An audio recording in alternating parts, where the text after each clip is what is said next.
So here are another five albums I've been listening to this week that, perhaps I'm just kind of lazy to make videos about, or perhaps yeah, it's mostly because I'm kind of lazy and I don't really have that many concrete thoughts about them separately that I feel like is worth talking about to some degree. But, maybe one day one of these things will come to light in some kind of video.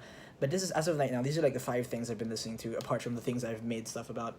So let's see. Number one, maybe Drake's Scorpion. Scorpion is something it came out last weekend, I think, and I don't know. It's just I just find it kind of bland. The first half I thought was I know. So when I listened to it for the first time, I thought I liked the second half more because the first half I thought had a lot of these very repetitive beats, and I personally am just I haven't really been a big fan of Drake since I like to say Take Care, and right now I think I find it very hard to play into the liking of his persona when his persona seems so superfluous and not really there. I don't really know what he stands for or what he says or what he wants to say.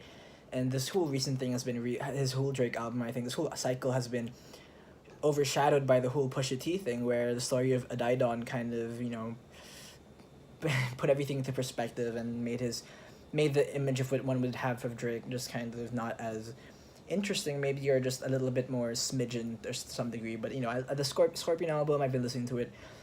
I've listened to it front to back maybe four times, which is a lot. This is a long album. I haven't really gone back to it since listening to it, to be honest.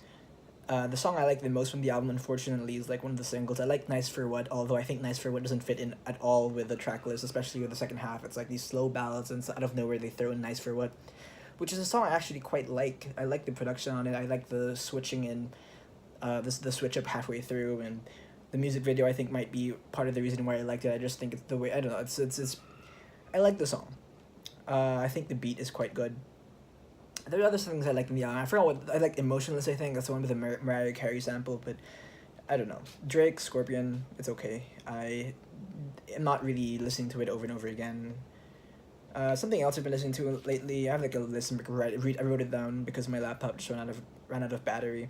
There is J Dilla Donuts, an album I've been listening to a lot for the last few years, but I really wanted to give it another listen because I was watching these YouTube videos lately on sampling, and I really wanted to see just how J Dilla does his thing, and how he'll introduce a sample at the very very beginning of the song, and then at a certain point he'll cut off, and then I think particularly in the song Don't Cry he'll introduce a sample, and then just to give you his range of what he's playing with, and then he starts playing with it, and it's very fun to hear, and it's quite incredible how he's able to find transcendent in the mundane to some degree. I mean, not that the songs are mundane, they're all pretty good songs in general that he samples, but he does something special with them, and I just kind of spent like an hour or two a few days ago just in full immersion with the album, just appreciating everything it had to offer. Especially it's obviously, you think of the album, it's hard to get away from the fact that he was making it to his deathbed, and he didn't want anyone else to hear the album, and until he died, and he was like mad at his mom or something for listening to one of the early cuts of it. But it's cool. I'm very interested in hearing these albums that are made from people who really create art to the end of their lives, and it seems to really put forward this idea that for some people art really is life or something. When I think of, for example, I'm a big fan of David Bowie, as evidenced by that poster over there of like David Bowie. But what fascinated me about David Bowie initially was the fact that and I listened to him quite late. Only after he died did I really get into him or into his music. But I had listened to Black Star a couple of days before he passed away.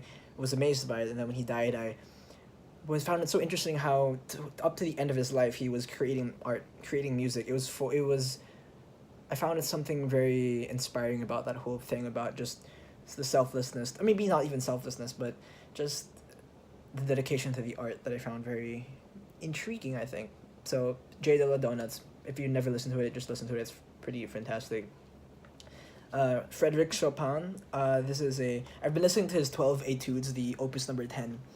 I forgot, how did I get into that? I forgot what it was, but I have a friend who's a big fan of Frédéric Chopin. He actually plays piano, and he's always raves about him, and a few months ago he made me listen to all his nocturnes. He sent me like a link to the album of some of this recording of someone playing all his nocturnes, and I don't remember exactly what spawned this, but I just felt like I was reading more about him, and I found out that he made all these things called the Etudes, which I don't even specifically up to now. It's like these short, whatever, short pieces of music that don't necessarily play into the natural conventions of classical music, like the symphony or the concerto or whatever. They don't have like parts to it necessarily. It's like these one off like pieces of complete music.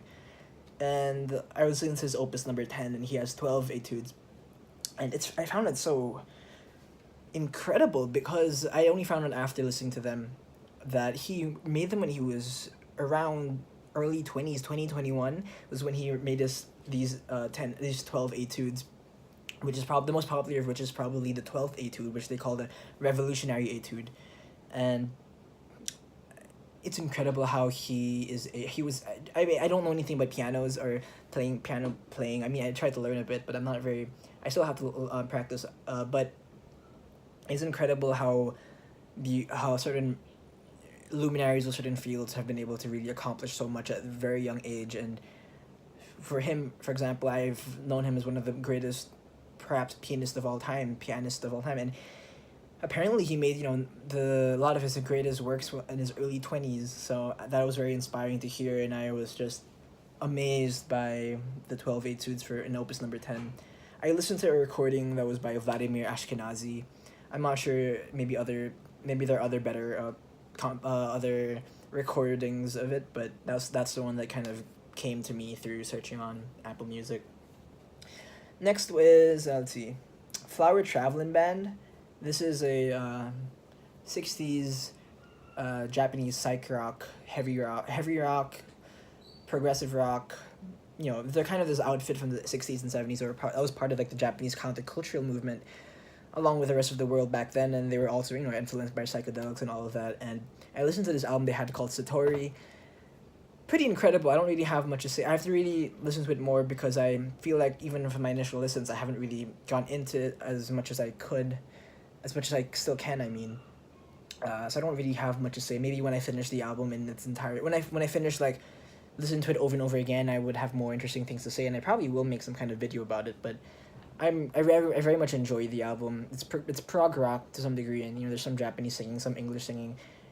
It came out in 1971, and I highly recommend it if you're interested in prog rock, if you're interested in heavy rock. It is, I definitely think that they were Japanese, but they also made it in Japan, so that's very interesting, I think.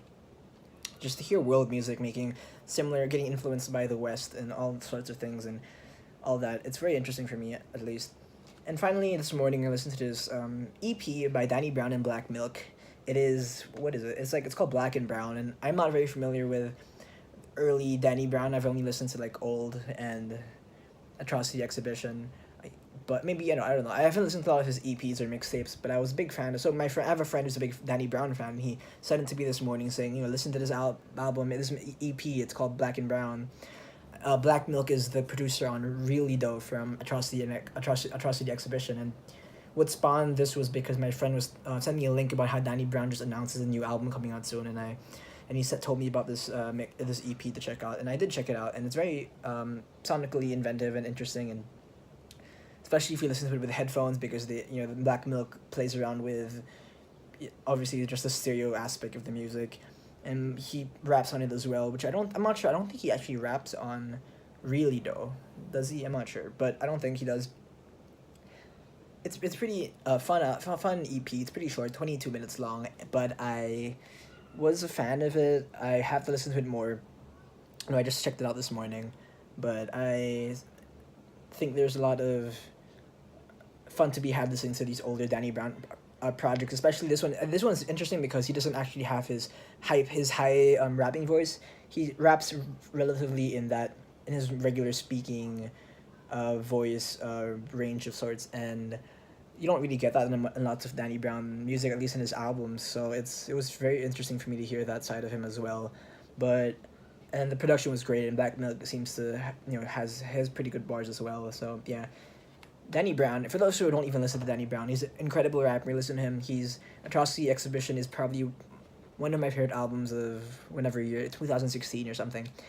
Incredible album. Danny Brown's an incredible rapper. So yeah, these are the albums that I've been listening to over the last week or so.